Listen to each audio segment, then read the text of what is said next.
എല്ലാ കൊച്ചു കൂട്ടുകാർക്കും മലയാളം ക്ലാസ്സിലേക്ക് സ്വാഗതം. നമ്മളിന്ന് പഠിക്കാൻ പോകുന്നത് 9ാം ക്ലാസ്സിൻ്റെ അടിസ്ഥാന പാഠാവലിയിലുള്ള ആരോഗ്യത്തിൻ്റെ രസക്കൂട്ടുകൾ എന്ന യൂണിറ്റിൽ വരുന്ന ഭക്ഷണവും ആരോഗ്യവും എന്ന പാഠഭാഗമാണ്. ഇതിലെ പ്രധാന ചോദ്യോത്തരങ്ങളാണ് നിങ്ങൾക്ക് മുന്നിൽ ഇന്ന് പങ്കുവയ്ക്കുന്നത്. ഈ പാഠഭാഗം വായിക്കുന്ന വീഡിയോ അപ്ലോഡ് ചെയ്തിട്ടുണ്ട്. അതാദ്യം നിങ്ങൾ കേൾക്കുക. അതിനുശേഷം ചോദ്യോത്തരങ്ങൾ ശ്രദ്ധയോടെ കേൾക്കുക, മനസ്സിലാക്കുക. നിങ്ങൾ ആദ്യമായിട്ടാണ് ഈ ചാനൽ കാണുന്നതെങ്കിൽ സബ്സ്ക്രൈബ് ചെയ്യുക, ഷെയർ ചെയ്യുക, ലൈക്ക് ചെയ്യുക. ചോദ്യോത്തരങ്ങളിലേക്ക് കടക്കുന്നതിന് മുമ്പ് ഈ വരികൾ ഒന്ന് ശ്രദ്ധിക്കൂ. അടച്ചു വച്ചത് വേഗം തിളയ്ക്കുന്നു, അടുപ്പിലായാലും അടുക്കളയിലായാലും. എന്താണ് ഈ വരികളുടെ അർത്ഥം? നമ്മൾ ഭക്ഷണം പാകം ചെയ്യുന്നത് എവിടെയാണ്? അടുക്കളയിലാണ്.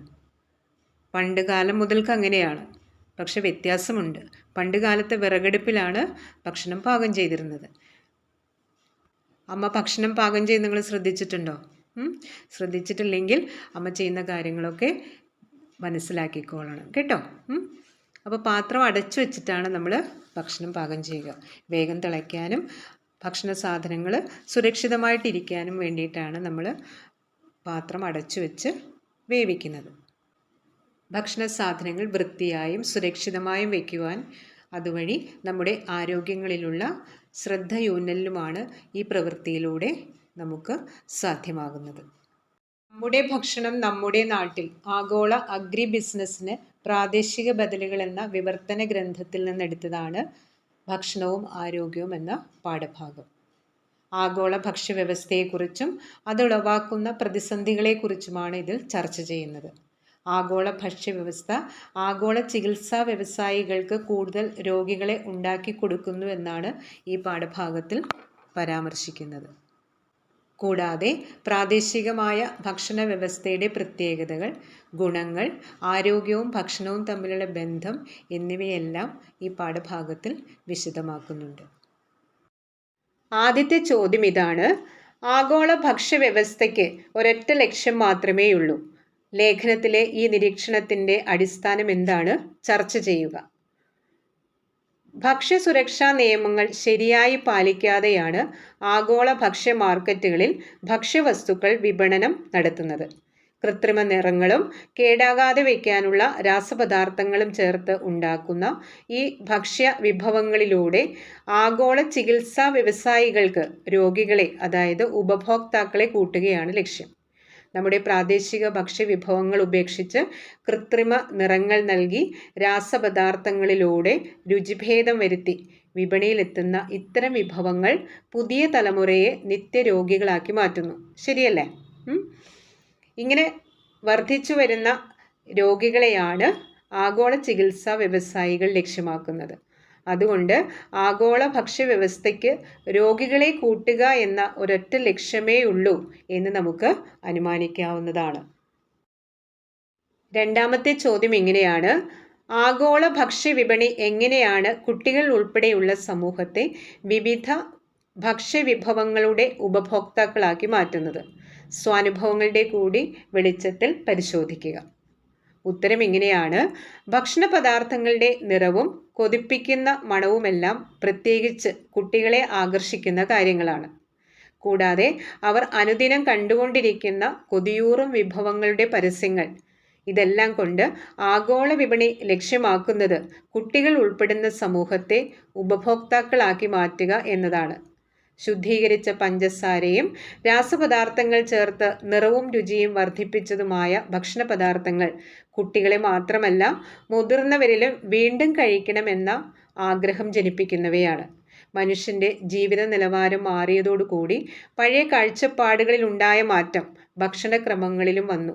അങ്ങനെ ശീതീകരിച്ചതും ടിന്നുകളിൽ അടച്ചതും അമിതമായ മധുരവും ഉപ്പും ചേർന്ന ഭക്ഷണ പദാർത്ഥങ്ങളുടെ മനം മയക്കുന്ന പരസ്യചിത്രങ്ങൾ കുട്ടികളെ മാത്രമല്ല മുതിർന്നവരെയും ആകർഷിക്കും. അങ്ങനെ നമ്മളെയെല്ലാം കീഴ്പ്പെടുത്തിക്കൊണ്ട് സാമ്പത്തികം കൊയ്യാനായി ആഗോള വിപണി കുതിക്കുകയാണ്. അടുത്ത ചോദ്യം പാഠഭാഗത്ത് കൊടുത്തിട്ടുള്ള ഒരു ചിത്രത്തെ ആസ്പദമാക്കിയാണ്. ഒരു ചക്കയുടെ ചിത്രമാണ് കൊടുത്തിട്ടുള്ളത്. അതിൻ്റെ തലക്കെട്ട് ഇങ്ങനെയാണ്: കേരളത്തിൻ്റെ ചക്ക ജർമ്മനിയിലും ഹിറ്റ്. കേരളത്തിൻ്റെ ചക്ക ജർമ്മൻ മാധ്യമങ്ങളിൽ വൻ വാർത്തയായി മാറി. ജർമ്മനിയിലെ ട്രാവൽ വാരികയായ സ്റ്റെൽബുക്കാണ് നമ്മുടെ ചക്കയെ പറ്റിയുള്ള ആദ്യ വിവരണം ചിത്രങ്ങൾ സഹിതം പ്രസിദ്ധീകരിച്ചത്. ഇതോടെ മറ്റ് ജർമ്മൻ മാധ്യമങ്ങളിലും ചക്ക മഹാത്മ്യം വാർത്തയായി. കേരളത്തിൽ നിന്നുള്ള ചക്ക പ്രകൃതിദത്ത ഇനത്തിൽപ്പെട്ടതാണെന്ന് ജർമ്മൻ വാരിക പ്രത്യേകം എടുത്തു പറയുന്നു. ഇനി താഴേക്ക് പോയാൽ ഇതിനെ ആസ്പദമാക്കിയുള്ള ചോദ്യമാണ്: അതത് പ്രദേശങ്ങളിൽ ഓരോ സീസണിലും ഉണ്ടാകുന്ന ഭക്ഷ്യവസ്തുക്കളാണ് പോഷക ഗുണമേന്മയിൽ ഏറ്റവും മുൻപന്തിയിൽ നിൽക്കുന്നത് എന്ന് ചില പോഷകാഹാര വിദഗ്ധർ തെളിയിച്ചിട്ടുണ്ട്. വാർത്തയും പാഠസന്ദർഭവും ശ്രദ്ധിച്ചല്ലോ. നമ്മുടെ നാട്ടിലെ തനത് വിഭവങ്ങൾക്ക് വലിയ സാധ്യതകൾ ലോകമെമ്പാടുമുണ്ട്. പ്രാദേശിക ഭക്ഷ്യവിഭവങ്ങളുടെ ഉൽപ്പാദനവും സംസ്കരണവും വർദ്ധിപ്പിക്കുന്നത് വഴി നമ്മുടെ നാടിനുണ്ടാകാവുന്ന നേട്ടങ്ങൾ എന്തെല്ലാമാണ്? കണ്ടെത്തി അവതരിപ്പിക്കുക. ഇതാണ് അടുത്ത ചോദ്യം. ഉത്തരം: പ്രാദേശികമായ വിഭവങ്ങൾ നമുക്ക് ആരോഗ്യകരമായ ജീവിത സാഹചര്യങ്ങൾ സൃഷ്ടിക്കും എന്ന തിരിച്ചറിവുണ്ടാക്കുക എന്നതാണ് ആദ്യം ചെയ്യേണ്ടത്. അതിലൂടെ പ്രാദേശികമായ ഭക്ഷ്യവിഭവങ്ങളുടെ ഉത്പാദനവും സംസ്കരണവും വിപണനവും വർദ്ധിക്കും. നിരവധി പേർക്ക് തൊഴിൽ ലഭിക്കും. നാടിൻ്റെ സാമ്പത്തിക ഭദ്രത വർദ്ധിക്കും. മാത്രമല്ല, രാസപദാർത്ഥങ്ങളില്ലാത്ത, കൃത്രിമത്വമില്ലാത്ത പോഷക സമൃദ്ധമായ ആഹാരം കഴിക്കുവാനും അതുവഴി ആരോഗ്യമുള്ള പുതു തലമുറയെ സൃഷ്ടിച്ചെടുക്കുവാനും സാധിക്കും. ഇതിലെല്ലാം ഉപരിയായി നമ്മുടേതായ ഒരു കാർഷിക സംസ്കാരം വളർത്തിയെടുക്കുവാനും തൊഴിൽ സാധ്യതകൾ വർദ്ധിപ്പിച്ച് ഉത്പാദനം വർദ്ധിപ്പിച്ച് നമ്മുടെ ഭക്ഷ്യവിഭവങ്ങൾക്ക് ആഗോള വിപണി കണ്ടെത്താനും അതുവഴി ജീവിത നിലവാരം ഉയർത്തുവാനും സാധിക്കും. ആരോഗ്യമുള്ള ശരീരത്തിലെ ആരോഗ്യമുള്ള മനസ്സുണ്ടാവുകയുള്ളൂ. അങ്ങനെ കർഷകർക്കും കൃഷിയിടങ്ങൾക്കും ഉയർത്തെഴുന്നേൽപ്പിൻ്റെ പച്ചപ്പ് ആസ്വദിക്കാം. നാലാമത്തെ ചോദ്യം ഇങ്ങനെയാണ്: പ്രദേശം പ്രാദേശികം, വ്യവസായം വ്യാവസായികം, കൃഷി കാർഷികം. മുകളിൽ നൽകിയിരിക്കുന്ന പദജോഡികളുടെ പ്രത്യേകത എന്താണ്? ഇത്തരത്തിലുള്ള കൂടുതൽ പദങ്ങൾ കണ്ടെത്തി ചർച്ച ചെയ്യുക. പ്രാദേശികം പ്രദേശത്തെ സംബന്ധിച്ചത്, വ്യാവസായികം വ്യവസായത്തെ സംബന്ധിച്ചത്, കാർഷികം കൃഷിയെ സംബന്ധിച്ചത്.